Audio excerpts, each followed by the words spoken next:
Hi guys, Julie here. So I wanted to bring you guys a little video on scalp massage, and I'm going to take off my mask, and I'm doing this video so it's easier for you guys to know what I'm saying and to learn.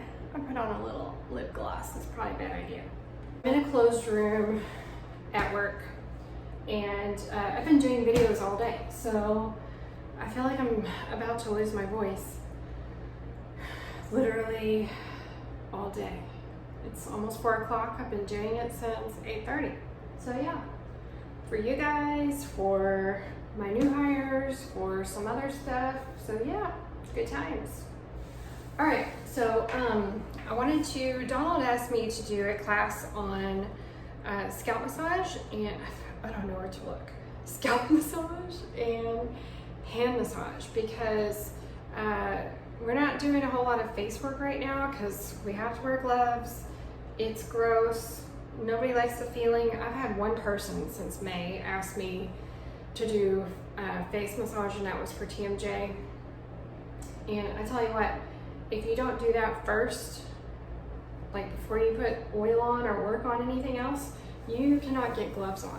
It's nearly impossible. So that's just a little pro tip. I think scalp massage is super valuable right now. Number one, it's great for people who have headaches. It's great for stress. It's great for tension. People who are anxious, like true anxiety, because it helps get them out of their head, helps stop thinking. People who are just tight up here.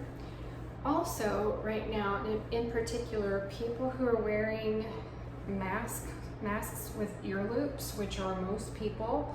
I have some masks that have the ties, and I notice I'm a chronic migraine sufferer, and I notice when I wear my masks with the ties, I do not get a headache. And it's not a migraine, it's just a tension headache, but I don't get a headache at the end of the day. But when I wear my mask with the loops, I get this like pressure headache around the ear level, and it wraps all the way around the back. And I know it's from the ear loops. It's not from lack of oxygen or any of that stupidity. It's that pressure on my ears. So that's my theory. I'm pretty sure it's true.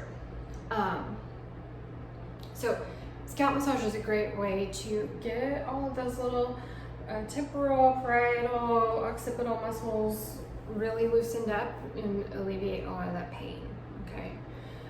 So we'll be working on that. So with scalp, you can do that at any point in the session. I typically like to save it to the very end, saving the best for last. I think it feels the best at the end. You can do it with essential oils, like with aromatherapy. You can do it with no oil. You can also add a tool to heighten the experience and to increase blood circulation, which would be like a paddle brush. So I'm going to show you our paddle brush. And these get cleaned, sanitized, bleached. So this is our Aveda paddle brush. So it's nice to have a flat surface because you can do quite a few techniques with these, okay? So I'll show you a couple of techniques if you'd like to incorporate that, all right? So the first technique would be shampoo movement. So this is your typical, just like you're shampooing your hair. So you're gonna use the pads of your fingertips, and you can just kind of keep it general, and this is more of just like accessing the entire scalp and just warming everything up. So nothing like super intentional. The other shampoo movement is moving the scalp. So this would be more like friction.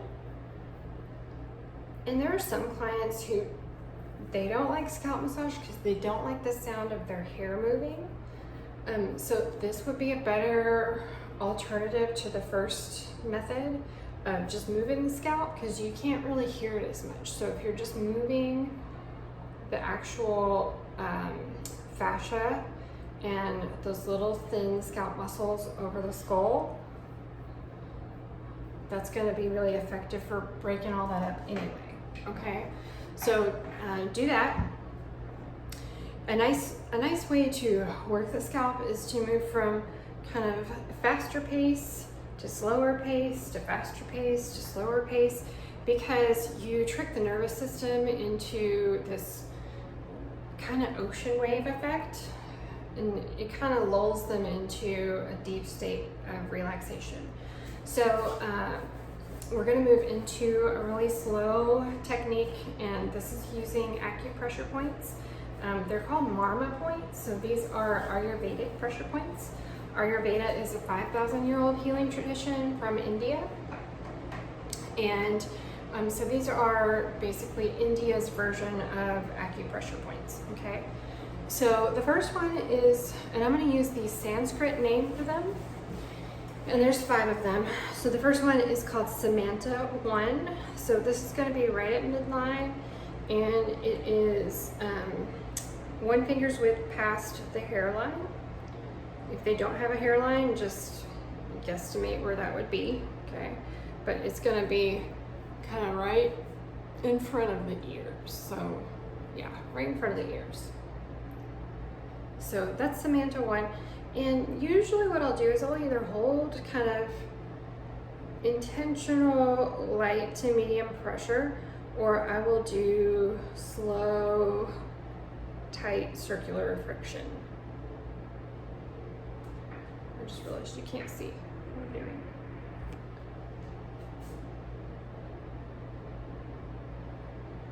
And then we can slide back to Samanta 2. So a lot of people have a little indentation where their soft spot used to be. So this is Samanta 2. So this is going to be, again, on the crown of the head at the midline. This is right in line with the ears. Okay, so not in front of the ears, right in line with the ears. So if you draw a line straight up from the ears, crown of the head at the midline. So this is Samanta 2. And again, you should feel a little indentation.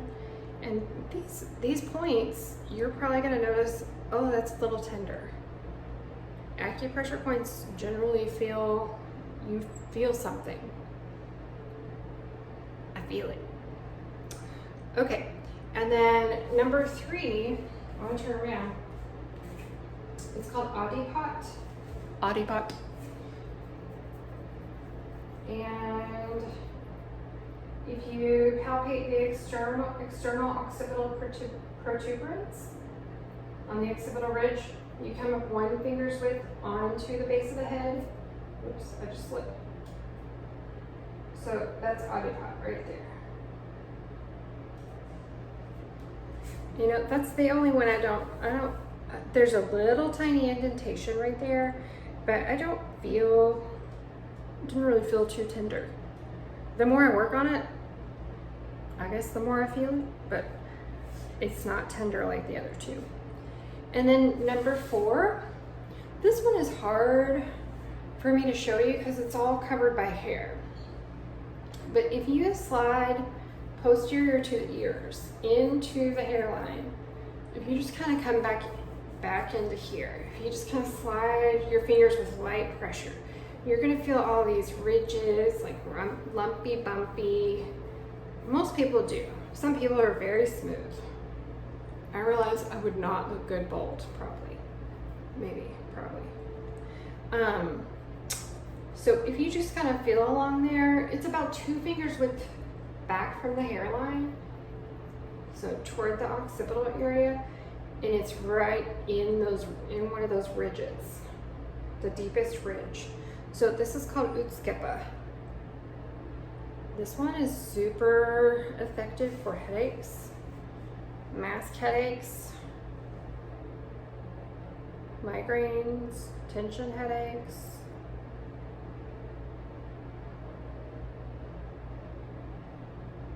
People who are pain in the neck headaches, you know. So that's utskepa. And then the last one is called shanka. So this one's super easy. It's the temples, but you're going to be in the hairline. So right in the hairline.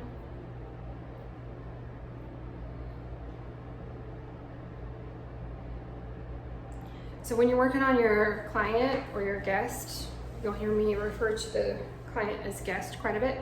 You will support the head and turn the head quite a bit throughout the scalp massage, okay? A couple times their ear loop from their mask has just kind of flipped off, and I just slip it back on for them. So the next one I'm going to be, you can really drag this one out or you can make it quick, okay? But this one is called the box technique. So you're gonna work on partings of the hair.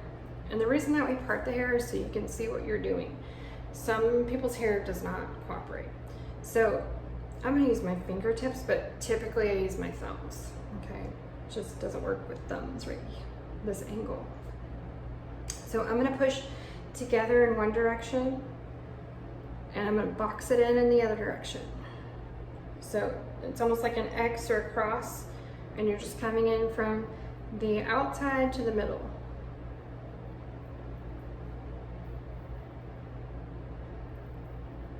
So you're gonna work from hairline to crown, hairline to crown, hairline to crown. And so if I'm spending, you can spend 20 minutes on a scalp massage. If I'm spending like 20 minutes, I'll do like tight 1-inch sections, and I'll do maybe like 8 to 16 partings on this side and 8 to 16 on this side, okay? And I'll just really take my time, but my pace is usually like this. Okay, if you don't have that much time and you want to do something a little bit quicker, looks like I have product in my hair, then you could take your thumb and you could just make one big one like this and one big one like this, but with thumbs, okay? And then you can turn the head and you can come over here and press together. It's great when you're lifting the tissue and you're pushing it together, because that really helps to loosen tight scalp muscles. So good for people who suffer from headaches and their scalps just get so tight, okay? And don't forget the back of the head, because the back of the head, it's harder to do, but oh, it feels so good. Okay, so whenever you need to get to all of this part, turn their head and then slide your stool over, and then slide your stool over. You're going to be moving around quite a bit, okay? It's not like we're not a statue. We have a technique called raking. So your fingers look like the claw, and you're just going to rake your fingers, rake your fingers.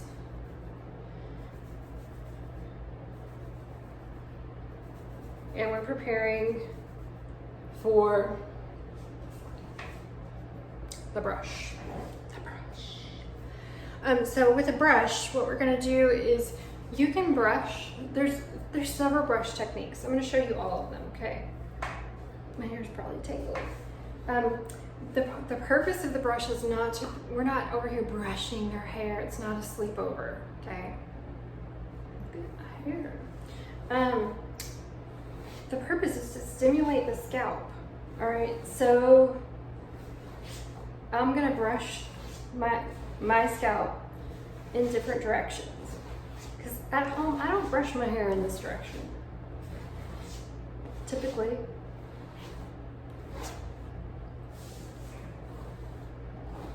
So when they're on the table, I might brush in one direction and I might brush in the opposite direction. But you can see I'm not carrying the brush all the way through the ends of my hair. You also want the surface area of the brush completely attached to the entire scalp. So what I mean is like this, not like this. The next technique with the brush is I can do circular friction.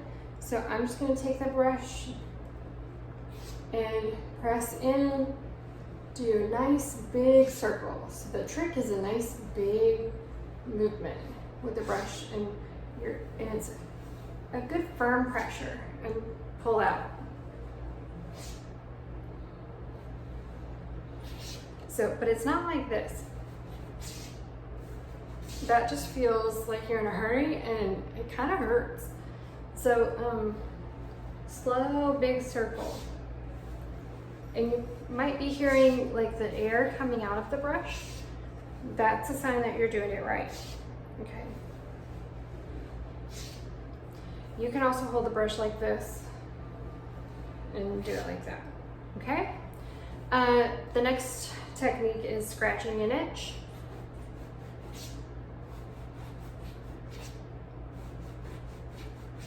So you're just taking the brush and you're just moving back and forth and coming off. 1, 2, 3, 4, 5. 1, 2, 3, 4, 5. Yeah. So you could do that all over. Okay? Just be careful that you're not clipping their ears with a brush. All right? Be aware that if you do decide to do scalp massage, especially if you decide to use the brush, you're probably going to have hair on your floor. So especially if you have tile, make sure that you're checking for that when you're doing your cleaning. Usually I always kind of tie everything in with a little bit of that shampoo movement or circular friction technique. And then you can do a little bit of like ear squeezes if you like. That always feels nice. Unless you're the kid from Something About Mary. Some people just don't like their ears touched. There's another technique that you can do, and it's where you again put your fingers in that claw position, but you're grasping the hair. So I do a little circle and then I pull at the base. Little circle, pull. Little circle, pull. So notice I'm not out here pulling because that hurts. But when you're close to the scalp and you pull, real close, pull. I actually had somebody ask me if I could just do that the whole time. That was probably 16 years ago, maybe more. You can also do like a little traction, pressing your forehead or their forehead and pulling their neck. So instead of me putting my hand directly all the way on their forehead, I'll just kind of do it up here and pull. Okay. I wish I could do it to myself. All right, so that is scalp massage, and I hope you learned some valuable techniques, and thank you very much. All right, bye.